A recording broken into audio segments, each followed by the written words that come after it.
from WCIA 3 Plus with your hosts Glenn Kinley, Courtney Lane Brewett, and Tristan Thomas. This is the Sefcu, your Illini Nation, WCIA 3-in-1 podcast.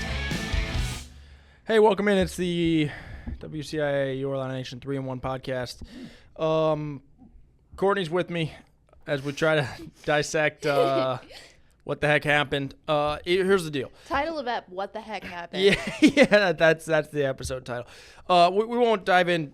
We're going to talk about the Indiana game, obviously. We're not going to dissect it from every angle. If we did that, it would probably be, if we're being totally honest, like a matter of Illinois got beat really badly in this area, and then in this area, Illinois got beat really badly, and then in this area, Illinois got beat really badly. It was everywhere. Like, it was that simple.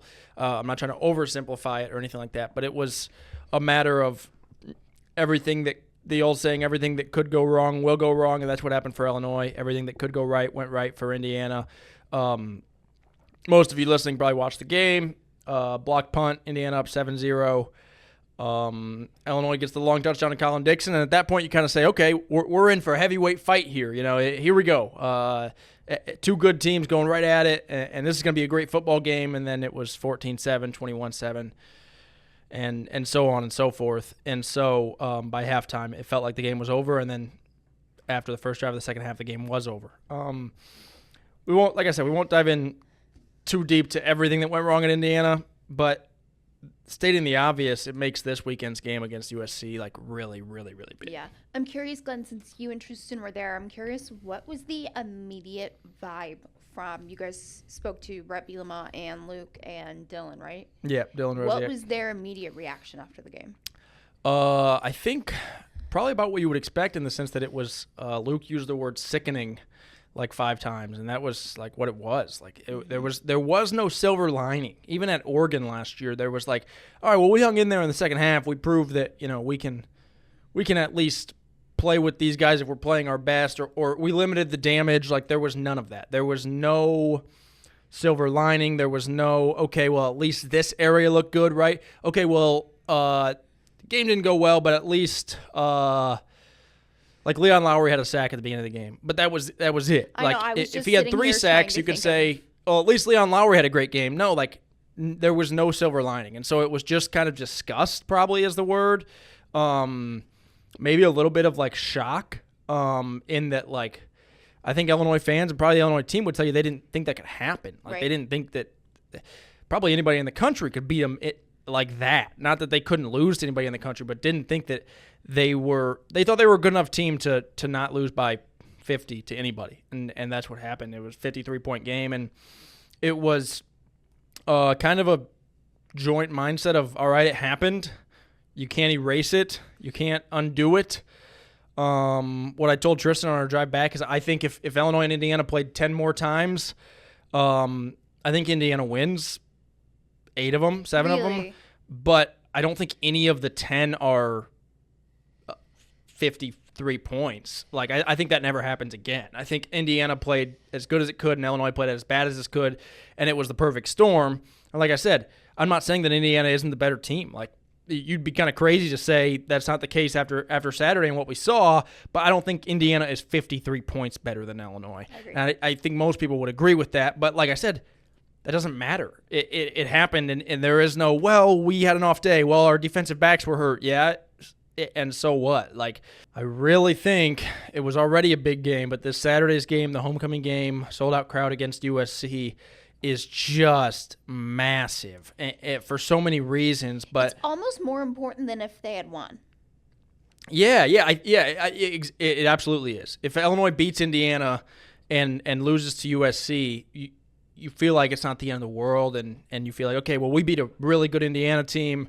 Say they lost close to USC, say, okay, you know, we're still good. We're still only 1 loss, right? Mm-hmm. You lose this game, you have 2 losses, and you still have Ohio State on the schedule, and you still have at Washington on the schedule, and you still have, like, I think Maryland's 4-0. Maybe that's not a matchup you circle on the calendar, but you beat Rutgers by a last-second touchdown last year. Like, you still have all those games on the schedule, and your 2 losses with Ohio State, Washington, Maryland, Rutgers, at Purdue. Like, you never know in the Purdue game.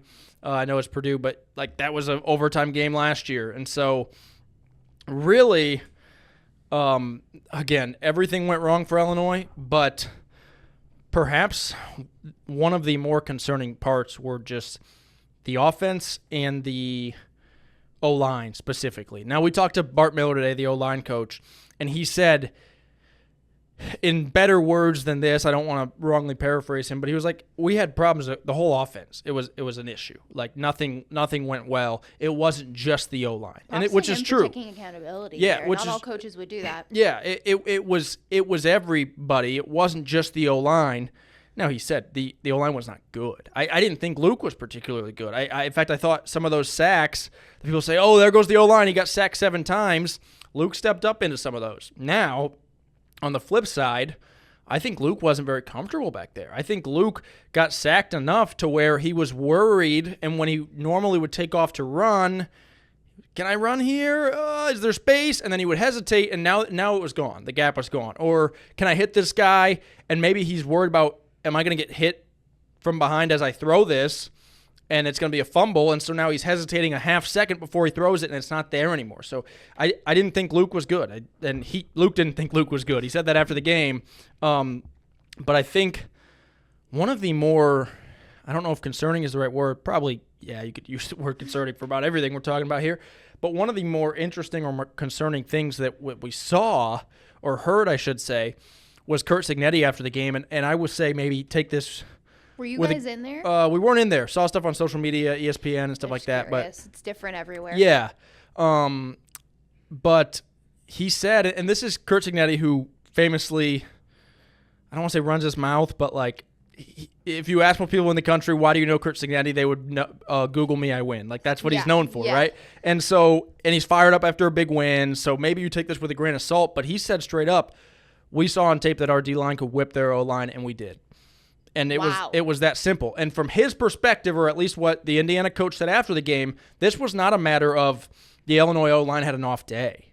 From his perspective, or at least his post-game comments, this was a matter of we thought their O-line wasn't that good. That's not me saying that. That's in nicer, maybe not nicer, meaner, in different words, he said that. And so I think that's another reason why I'm saying this game this weekend against USC is so massive. Because if the O-line comes out and plays that way again, and the offense comes out and plays that way again, and you lose, or it's not even close or whatever, I think USC's a touchdown favorite maybe. You start to say, are we just not that good? Right. And that's a hard question to ask. That's not a fun conversation to have. Especially when we're dealing with the amount of preseason hype that we were. Absolutely. Was it all for naught? That makes things certainly different. That's something that Tristan talked about when we were driving back from Bloomington is Illinois has lost by a lot of points before. In the history of Illinois football, there have been bad losses. There have been ugly losses. There have probably been worse performances than those. But given the context of number 9 team in the country, really felt like you could win this game going in, all the preseason hype, all the, playoff talk, national recognition, returning 16, 18 starters, whatever you count it. You add in that context and it makes the loss that much worse. This wasn't Illinois, whatever 2000s team, Illinois stinks and they got smoked again. This was, we did not see this coming. And so you win this weekend against USC and you say, okay, Indiana game was the perfect storm. Everything went wrong. It was not a fluke. It's not a 53-point fluke. You're not saying, right. One call different, Miles Scott targeting, and we win that game. No, it doesn't matter. But you say it's okay. Everything is going to be okay. We're still 4-1. We're still ranked. We're still, one loss, go to Purdue and go to 5-1, and then get Ohio State at home. But this weekend's game is just so huge for getting back on the horse, gaining momentum, and really, I don't think the team would do it, but it's hard not to for anybody, just not hitting the panic button of, hold on a minute, were we just way off on our expectations? And like the Illinois O-line allowed a fair amount of sacks last year. But the thing that I keep going back to is that Michigan game, the South Carolina game, Illinois ran the ball. Yeah. Those were games where Illinois' O-line controlled the line of scrimmage. And so you watch the Indiana game, and there's a part of you, and I'm sure somebody has said it on social media, that's like, And then you look at, okay, well, Luke took this many sacks last year. Okay, is the Illinois O-line just not that good? And they brought these 5 guys back because they won 10 games and said, well, we won 10 games. Surely our 5 offensive linemen are great. We'll bring them back. And maybe there was misjudgment there. But then I go back to, again, Michigan, USC, Northwestern. I know Northwestern wasn't good, but, like, Aiden Lawford ran for 125 yards and 3 touchdowns. Like, you still controlled the line of scrimmage in those games against competent power conference opponents. In Michigan's sense, and in South Carolina thought they should be in the playoff, and Michigan won a bowl game, I believe. And so that I don't know how it's that different. I don't have the words, but I will say, I'm repeating myself, but this weekend's game is just a massive one for are we good? And was Indiana again, not a fluke, but a horrible, no good, very bad day that you could put behind you? Or was Indiana the revealing of some big problems that we have on this team? Right, and I think there's also a lot on this game externally, because it is so easy for people to look at what happened last week and say, oh, Illinois is frauds. They had no business being in the top 10, thinking that they were a playoff team. But here you are, you're playing a legacy program like USC on Fox with Big Noon Kickoff coming to town ahead of, you go to Purdue, and then you've got this Ohio State game that we've been talking about for like a year now. So externally, this is a really big game to maybe reclaim the narrative about like this we're team. Okay, yeah. Because one of the things that I've said to people anecdotally over the last couple of days is I am very grateful right now not to be a lifelong Illinois fan, because I know that it's just brutal, and that they're getting it online and they're getting it from their Indiana coworkers. Like, it's brutal, and you're getting called a fraud, and you have to reclaim that if you want to be any kind of contender for anything. Yeah, absolutely. And in my opinion, it depends on what Illinois does. It also depends on what Indiana does. I think many, I don't want to speak for the fan base, but I think many fans would agree if Indiana is that good, like their quarterback is the Heisman favorite right now, largely because of the performance he had on Saturday, but not just because of that. Like, one game doesn't get you there. He's the Heisman favorite right now. If Indiana is as good or better than they were last year, and you say, okay, this is a, let's say, top 5 team in the country, and they beat us badly, and maybe you say as an Illinois fan, okay, our program's in a great spot, we're still a good football team, we are not on the level of Oregon, Penn State, Indiana. Right. Like, maybe those 3 are on a different level, and you say, but if you're Illinois, you really, with the expectations coming into this year, you want to be right in the mix, if not the best of that next group, right? Yes. And USC is in that next group. And so this weekend is a time, and again, we'll see what Indiana does. If Indiana goes to Indiana's schedule, they go to Penn State and go to Oregon. It'd be lovely if this was all a matter of Indiana versus being underrated versus Illinois being overrated. And that's possible, right? And so if Indiana goes to Oregon and to Penn State and gets smoked in both those games, then as Illinois, you kind of say, well, wait a minute. Actually, Indiana is actually maybe not on that top-tier Big Ten, and we're still a step below them. Yeah. If Indiana ends up being as good as those teams, gives them a run for their money, or even win one of those 2 games, Indiana wins 10, 11 games in the regular season, and you say, okay, we are not the best team in the Big 12, but we're right in that next tier. We're in that, maybe, and it's too early in the season to make these assumptions, but maybe it's in no order, Indiana, Oregon, and Penn State, and then maybe Illinois, Michigan, USC, whoever else is in that next tier. And you can live with that, I think. But if you're at the bottom of that next tier, or even not in that second tier Big Ten teams, that's where the disappointment is going to be because of the expectations that came into this season. So I think USC is a good team. USC is 4-0. USC has already won 2 conference games, beaten Michigan State and Purdue. Led by a proven head coach. Yeah, and so if you're looking at, I don't think they're unbeatable. Like, they beat Purdue by 2 touchdowns and Michigan State by 2 touchdowns, 2 of the not as good teams in the Big Ten, right? What are their other 2 wins? I just know you have it in front of you. Missouri State by 60 and Georgia Southern by 39. Gotcha. So I was just curious. yeah, 2 non-cons, and they actually play another non-con later in the year. They played Notre Dame. USC is a good team, and it would be a good win, and it would be a much-needed win for Illinois.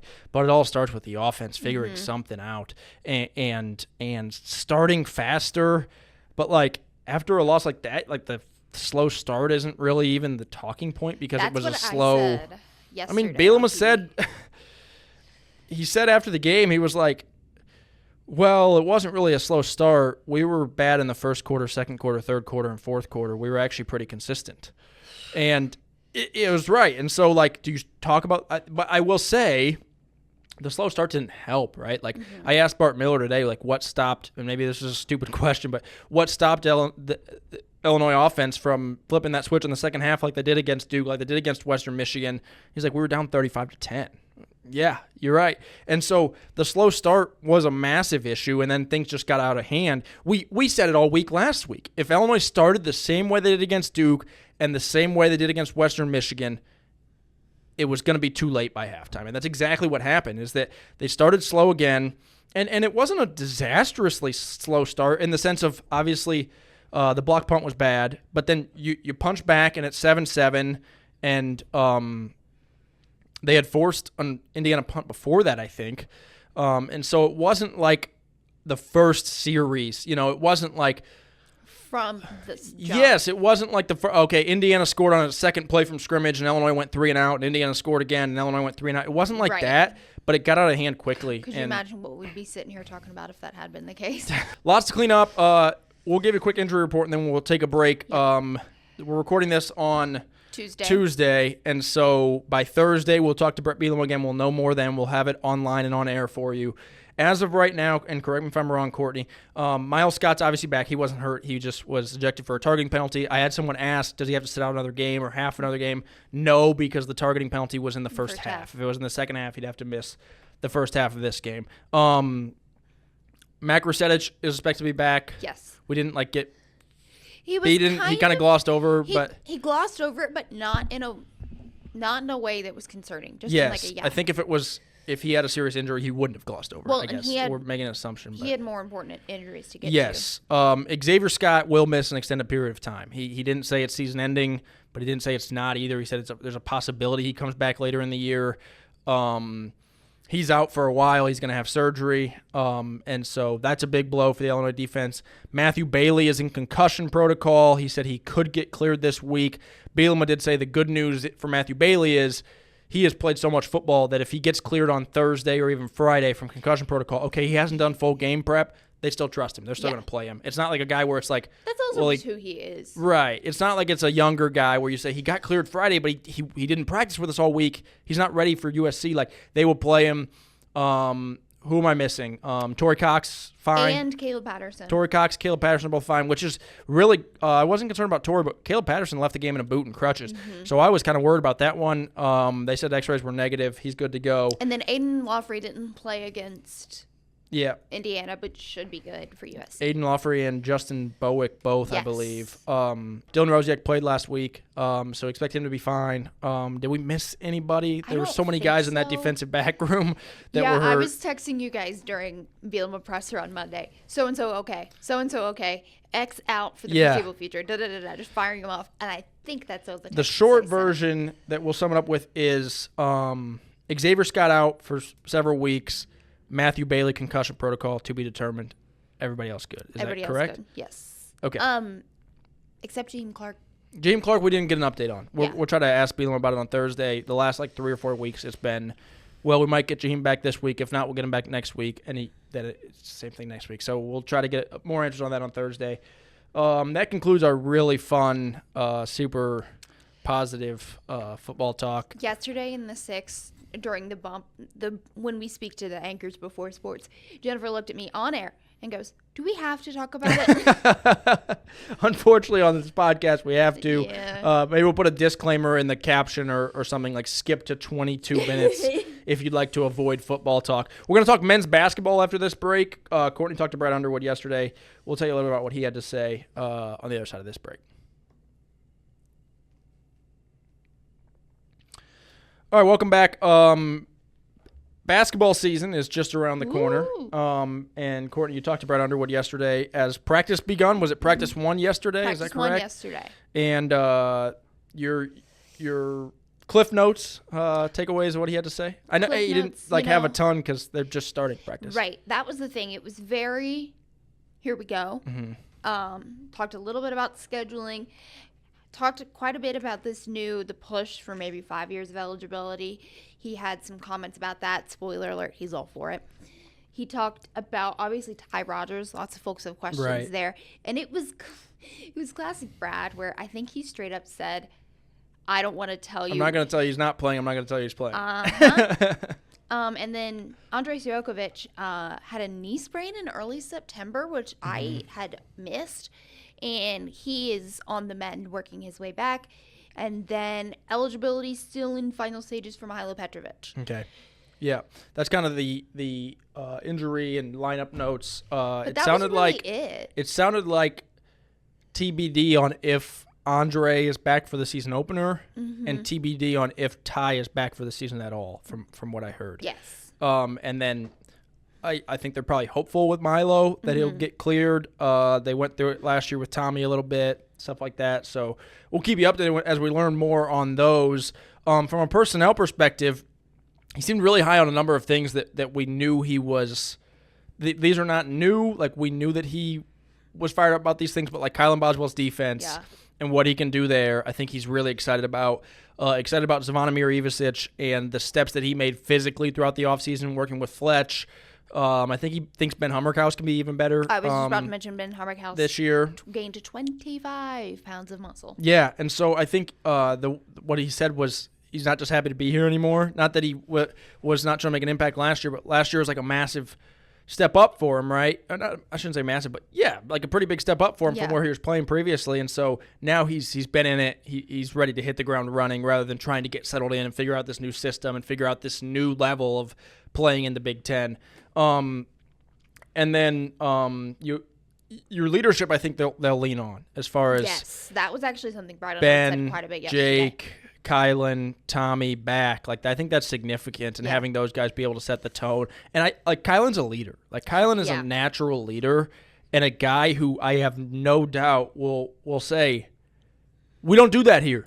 Yeah, you got to guard. You didn't guard on that possession, and whatever. We lost this scrimmage. I don't know if they're scrimmaging, but like I think that especially in year 2 in Illinois, in his hometown, Kylan Boswell will not hesitate at all to call guys out and hold guys to that standard. And I think he works hard enough himself that he can do it without anybody saying, well, you were slacking off on this one, because he probably wasn't. No, I mean, Brad said yesterday that Kylan is, I hate to call it a coaching role, but he's almost finding himself in a little bit of a coaching role. Coach on the court, kind of. Coach on the court with these new guys, explaining things, really getting into the, not just like technical, but this is how we do things at Illinois. Brad Underwood said yesterday that Kylan has been very key in instilling that in some of the new guys. The 5-5 would make things awfully interesting for basketball because I think Brad said it, but like the only guy that they'd be guaranteed to lose then is Ben. Like, Ben's in his last year no matter what. But like, Kylan's in year 4. 5-5, Kylan can come back. Andre's only in year 3. He can come back either way. But like, there's a bunch of guys where you're like, wait a minute, they got another year? Okay. Both of the twins would have another year. Yeah. Forgive me if I'm wrong. Yeah. Tommy has another year either way because he was a sophomore last year in his first year. Yes. I'm not as positive on Z. But that would make things interesting. What Brad said, which I agree with him, was just do it or don't, but make a decision. Because he got to know for recruiting. Do I have 7 spots to fill? Or do I have 3 spots to fill? And I can't like wait around and tell this kid, hey, we'd love to have you play for you. We'd love to have you play for us next year if this guy doesn't come back. Like, obviously there's always some limbo of NBA draft. There's always portal. Like, you don't know how many guys are leaving. But if you just have no idea how many guys you're guaranteed to lose, like if you're guaranteed to lose 7 guys, okay, who cares about portal NBA? We know we got to replace 7 guys versus we might have to replace 2, we might have to replace 6. Like, he just wants answers, which I think is justifiable. So we will keep you updated as we learn more on NCAA eligibility, all things on that front. It's in October 19th. Is that the exhibition? Exhibition against the Illinois Redbirds. State? Yeah. That, and then I think I saw, I maybe shouldn't run with this report. I don't know who it was from or if it was confirmed, but somebody was reporting today that Illinois is going to scrimmage against Florida, secret scrimmage, reigning national champs. So that would be significant. Maybe Especially after, shouldn't have said that on air because I don't know. Especially since last year their secret scrimmage was against the Butler Bulldogs. Was it? Yeah. And Ole Miss last year, was it? That was a public scrimmage on television. Oh, that was. Okay, yeah, but they brought still an Butler up here exhibition. and played. Yeah. Okay, take a break here, wrap up a little volleyball, soccer, maybe a little high school football talk if we have time.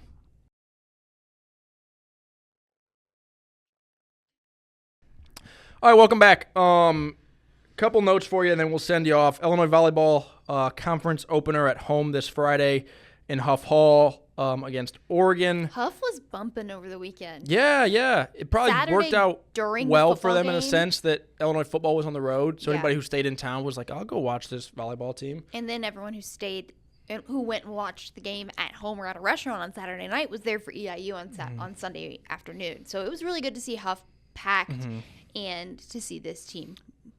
Illinois volleyball beat EIU, lost to Iowa State, and there was like a round robin. I think Iowa State and EIU also played at Huff Hall.